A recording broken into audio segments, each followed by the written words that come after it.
반갑습니다. 슬기로운 지구생활의 이정입니다.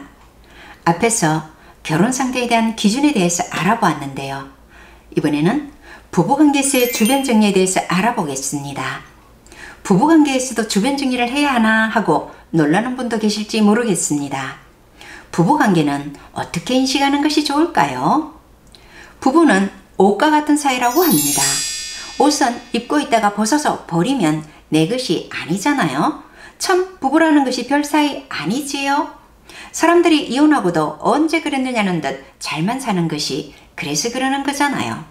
부부로 만나면 전생에 굉장한 인연이라고 생각하기 쉬운데 깊은 인연이 있는 경우가 아주 드물다고 해요. 대개 전생에 오다 가다 만난 가벼운 인연인 경우가 많다고 합니다. 그러니까 별 인연이 아닌데 상대방에 대해서 너무 깊이 관여하는 것은 별로 좋지 않다는 것이지요. 참 아무 사이 아닌지는 몰라도 우리가 같이 살려고 하다 보니 온갖 것을 관여하게 되는데요. 여러분도 그렇지요? 저도 그래요. 안 하려고 해도 잘 안 되더라고요. 그래도 이런 걸 알면 조금은 덜하지 않겠어요? 남편이 또는 아내가 너무 마음에 안 들어서 속이 막 상하다가도 별 사이도 아니라고 하더라 하는 생각을 하면 좀 풀리지 않을까요? 그렇지요? 그런데 또 부부는 옷과 같은 사이라는 말에 굉장히 불만을 표시하는 분도 계시더군요.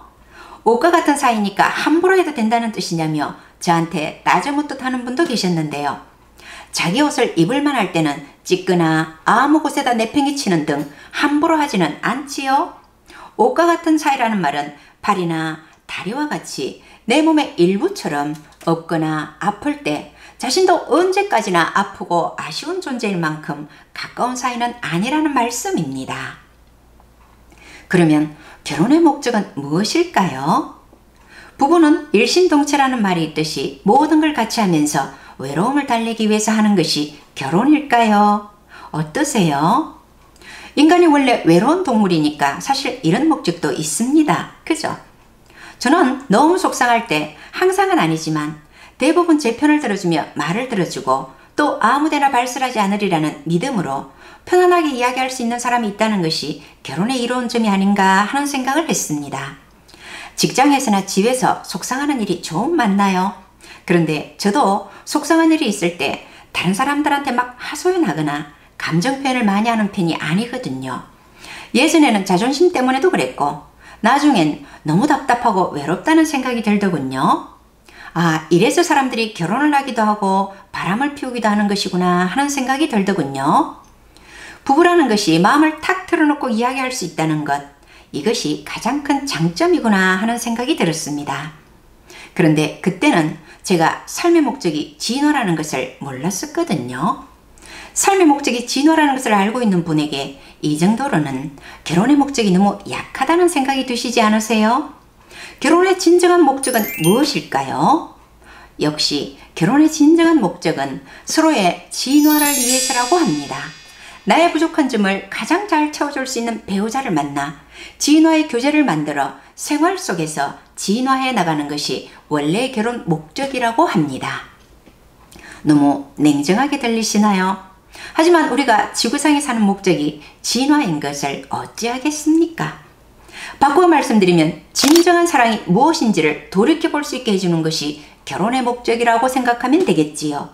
진정한 사랑이란 상대를 내 뜻에 맞추어 억지로 일신동체로 만드는 게 아니라 상대가 하고 싶은 것을 하게 해주는 것이 진정한 사랑이라는 것을 느끼게 해주는 것이 결혼의 목적이라는 말이지요. 처음에는 솔직히 상대를 내 뜻에 맞추려고 하다가 얼마나 많이 싸우나요?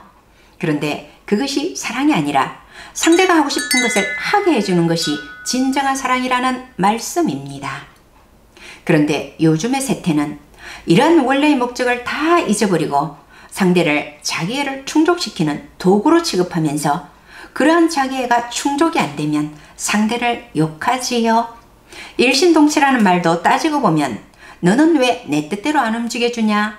내 뜻대로 움직여 나와 한 몸이 되어주지 않느냐는 폭력이 깃든 말이라고 할 수 있습니다. 왜 폭력이 깃든 말이라고 하는지에 대해서는 다음 영상에서 계속하겠습니다. 고맙습니다.